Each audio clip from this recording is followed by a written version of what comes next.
Agosto 9 ngayong taon, nagbigay po ng mensahe si Pangulong Marcos Jr. tungkol sa umano'y pagganda ng takbo ng ekonomiya ng bansa, pagdami ng trabaho para sa mga Pilipino, at ang pagbaba ng antas ng kahirapan. Ito ang bahagi ng pahayag ng Pangulong Jr. Sa aking mahal na mga kababayan, nais kong ibahagi ang ibang magagandang balita. In the second quarter of the year, our economy grew by 6.3% compared to the previous year, one of the highest in ASEAN. This is due to the increase in investments and construction under the Build Better More program. Bagamat maganda ang datos na ito, wala itong kabuluhan kung hindi maramdaman ng ating mga kababayan. Kaya't patuloy ang ating pagbibigay ng sapat at kalidad na trabaho. This June, the unemployment rate dropped to 3.1%, one of the lowest on record for the last 2 decades. Over 50.3 million Filipinos are now employed, with 63.8% of them in the formal sector. Lalong dumadami ang mga kababayan nating may disente at formal na hanapbuhay at naging bahagi ng middle class. Ang lahat na ito ay patungo sa layunin nating iangat mula sa kahirapan ang bawat Pilipino, at abot kamay na natin ito. The poverty rate also dropped to 15.5%, which means we have lifted 2.5 million Filipinos out of poverty, and only 10.9% of Filipino families remain poor. Kung totoong gumaganda po ang takbo ng ekonomiya, dumarami ang mga Pilipinong nagkakaroon ng sapat na kalidad ng trabaho at nababawasan ang mga Pilipinong mahihirap, bakit lumalabas sa pinakahuling pagtatanong ng social weather stations na mas maraming Pilipino ang nagsasabing sila ay mahirap? Ginawa ang survey nito lamang buwan ng Setyembre. 59% of Filipino families rated themselves as poor, o katumbas ng 16.3 milyong pamilyang Pilipino. Sinabi rin po sa pag-aaral na sa 59%, 9.1% sa mga pamilya ang nagsabi na sila ay ngayon lang nakakaranas ng hirap. Ito'y katumbas ng 2.5 milyong mga pamilya, habang 2.3 milyong mga pamilya ang nakakaranas ng madalas na hirap, habang 11.5 milyon ang laging mahirap. Iba ang sinasabi ng Pangulo at ng ating pamahalaan sa totoong nararanasan ng mga Pilipino. Ang ating pong pamahalaan sa pamamagitan po ng Kongreso ay naglalaan ng bilyong-bilyong pisong pera ng bayan taon-taon para sa pagtulong daw sa mga mahihirap na Pilipino na maiangat nga ang antas ng kanilang pamumuhay. Isa sa mga programang pinopondohan ng malaking halaga ay ang Pantawid Pamilyang Pilipino Program o 4Ps. Isa itong conditional cash transfer program. Kailangan munang tuparin ng mga benepisyaryo ang mga kondisyon ng gobyerno bago sila makatanggap ng benepisyo. Ang isang pamilyang mayroong 3 anak na nag-aaral ay maaaring tumanggap ng buwan ng subsidiya ng higit sa 3,000 piso. Ngayong taon, 106.3 billion pesos ang nakalaang pondo para dito. At ayon sa DSWD, sa kasalukuyan ay mayroong 4.4 milyong pamilyang Pilipino ang bahagi ng programa. Subalit, libu-libong pamilyang Pilipino po ang nasa waitlist o naghihintay na makapasok sa programa. Sila ay waitlisted dahil sa kakulangan ng pondo. Pero sa halip na paglaanan po ng Kongreso ng karagdagang pera ang 4Ps na siyang tumutulong sa mga natukoy ng poorest of the poor, binawasan ang orihinal na budget para dito. At nag-imbento ang Kamara de Representante ng isang programa para raw sa mga mahihirap na ang tawag nila ay Ayuda sa Kapos ang Kita Program o AKAP. Ito'y tulong pinansyal para sa mga kumikita lamang ng minimum wage o mas mababa pa dito, na umano'y apektado nga ng inflation. Ang AKAP na ito ay wala sa panukalang budget na inihain mismo ng DSWD.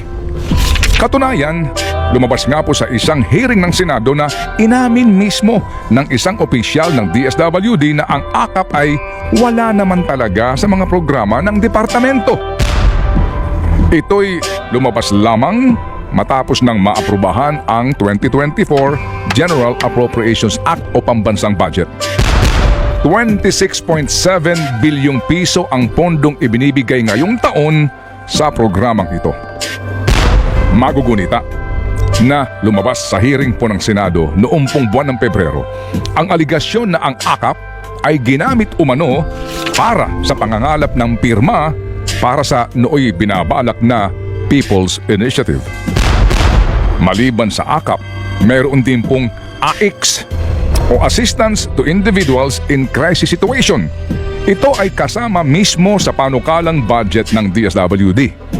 Ngayong taon, 34.3 bilyong piso ang pera ng bayan na nakalaan para dito. Ang AIX ay may tulong pinansyal din para sa mga Pilipinong naharap nga sa problemang pangpinansyal. Mga pangangailangan sa pera gaya ng pamasahe, pang-ospital, pampalibing, pagkain, edukasyon at iba pa. Kung susuriin mo ang mga benepisyong ibinibigay ng AKAP at AIX, halos pare-pareho ang mga ito. Sa medical assistance, mula 1,000 piso hanggang 150,000 piso ay maaaring matanggap ng isang benepisyaryo. Habang pareho lang din naman ang mga halaga na maaaring makuha ng mga benepisyaryo para sa pampalibing, food assistance at cash assistance. Pareho din ang frequency of availment o dalas ng pagkuha ng benepisyo. Ang tanging pagkakaiba lamang ay sa klasifikasyon ng benepisyaryo. Ang AIX ay para daw sa mga poor na nakakaranas ng krisis, habang ang AKAP ay para daw sa near poor na nahihirapan sa buhay. Nagtanong kami kay DSWD spokesperson ASEC Irene Dumlao sa definisyon at pagkakaiba ng poorest of the poor, poor at near poor. Ito ang bahagi ng aming talakayan. Ano ba ang kaibahan po ng poorest of the poor para po sa 4Ps at near poor? Yun naman kung near poor, Manong Ted, sila yung mga kabilang kasi doon sa minimum wage earners, kabilang naman po doon sa low income earners, as opposed to or compared to the 4P beneficiaries na noong sila ay unang na-enumerate, talagang wala pong pinagkukuhanan ng kita. At talagang minimum wage rate ay hindi nga din po nila natatanggap pa nila. Opo, so yung pong near poor, ibig sabihin po, may mga trabaho po ito pero hindi sapat sa kanilang pangangailangan? Tama, Manong Ted, sila yung mga kabilang nga doon. Sabi ko, tumatanggap po ng low income or minimum wage rate. But limited rin lang naman po yung kanilang po mga resources. So kung poorest of the poor ang 4Ps, near poor itong AKAP, sa AIX po, ano pong klasifikasyon sa mga maaari makahingi ng tulong? Well, Manong Ted, yung AIX kasi talagang syempre ang priority dyan ay yung mga indigent din po, yung poorest of the poor who are undergoing crisis. Talagang sila yung nakikita natin na wala rin naman talaga mapagkukunan to address yung pangangailangan pampalibing o para sa pagpapahospital. Ang priority dyan talaga yung mga indigent. Ano raw? Ang priority sa AIX ay indigent. Ang ibig sabihin po ng indigent ay poor o needy o nangangailangan din.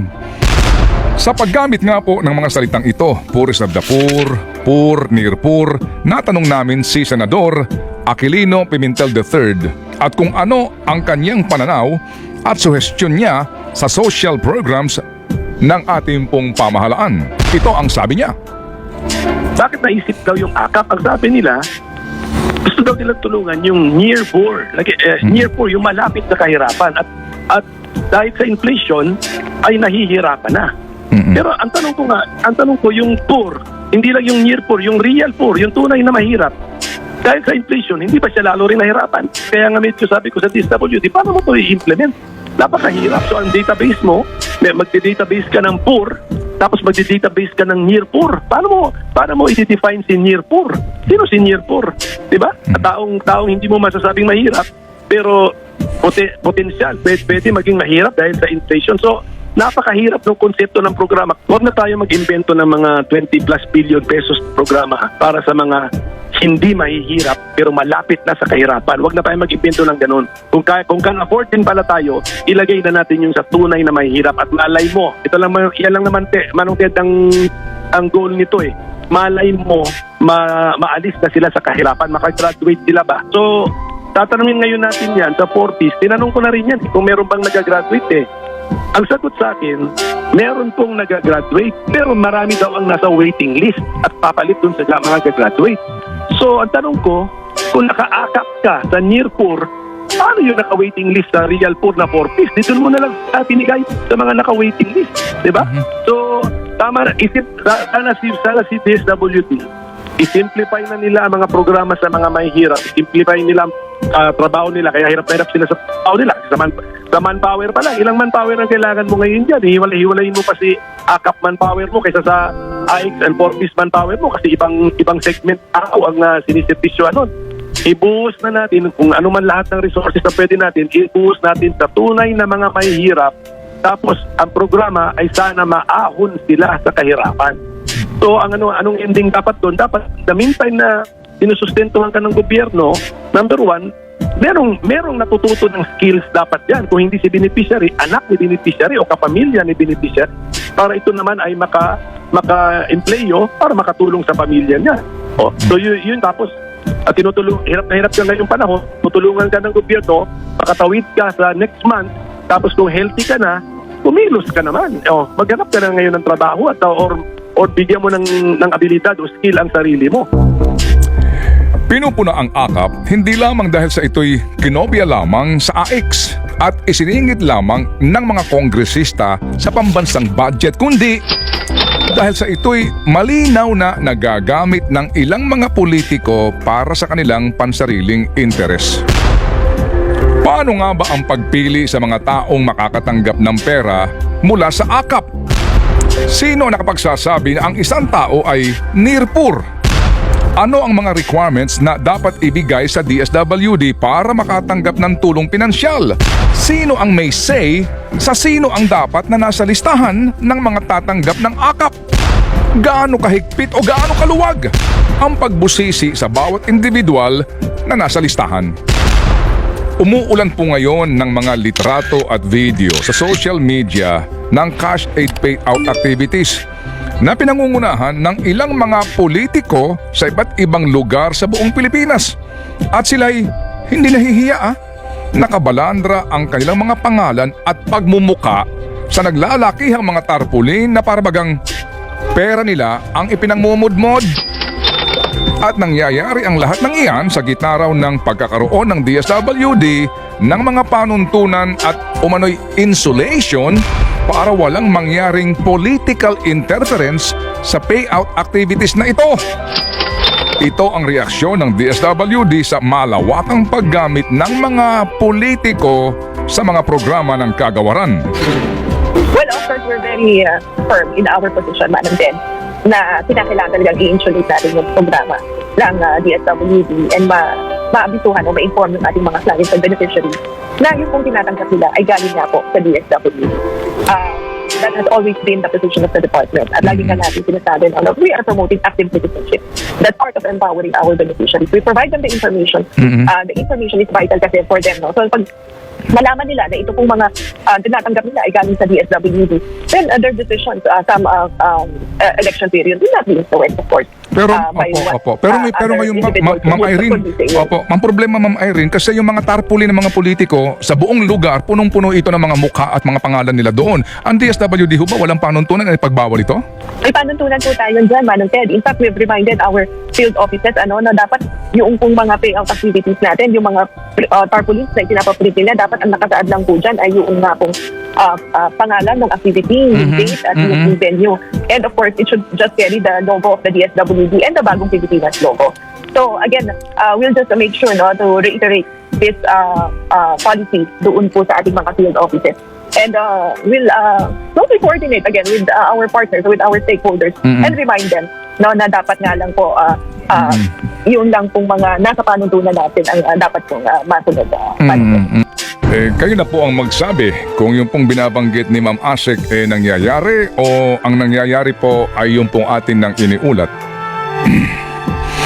Maliban sa 4Ps, AIX at AKAP, may isa pang programa na ipinapatupad po sa pakikipagtulungan umano ng DSWD at ng Kamara de Representante. Ito naman ay ang Cash Assistance and Rice Distribution o CARD Program. Sa amin naging panayam, tahasan pong itinatanggi ni ASEC Dumlao na ang CARD ay programa ng DSWD. Bagamat sa mga press release at website ng CARD ay nandoon ang logo ng DSWD. Sinasabing maaaring tumanggap ng 2,000 piso ang bawat isang benepisyaryo ng CARD. Ayon sa news report, ang pondo po daw para sa CARD ay nanggagaling naman sa AIX. May talaan ng mga sektor na umano'y pwedeng makinabang sa CARD na ito. Pero ang hindi po naman klaro ay kung papaano pa rin ang pagpili sa mga benepisyaryo nito at ang pagtukoy sa mga lugar na makakatanggap ng CARD. Ngunit, malinaw din po naman na ginagamit din ito ng ilang mga politiko para sa kanilang benepisyo. 4Ps, AIX, AKAP. Ngayong taon, 167.3 bilyong piso ang pera ng bayan na nakalaan para sa mga programang ito. Habang ang tupad o tulong panghanap buhay sa ating disadvantaged or displaced workers na programa ho naman ng DOLE ay merong 28.9 bilyong pesos na pondo. Maliban po sa napakalaking halaga na ito, marami pang mga programa ang DSWD na pinopondohan ng bayan para daw tulungan ang mga mahihirap. Maliban sa DSWD, meron pang mga departamento na nagbibigay ng subsidiya para sa iba't ibang mga sektor. Sa adhikaing, makatulong na maibsan ang paghihirap at mabawasan ang naghihirap na mga Pilipino. Habang patuloy pong lumalaki ang inilalaang pera ng bayan para sa mga umano'y mahihirap,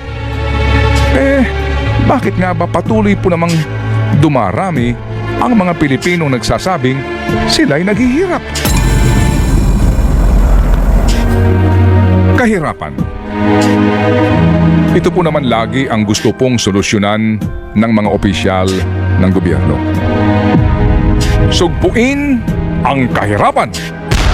Yan naman po lagi ang ipinapangako ng karamihan sa mga politiko at opisyal ng gobyerno. Datapwat, kabalintunaan nga po ang ating naririnig, nakikita at napapanood ngayon. Kahirapan ng mga Pilipino ang kanilang pinagsasamantalahan. Sa kahirapan ng Pilipino, sila namumuhunan para maging uto-uto ang bayan.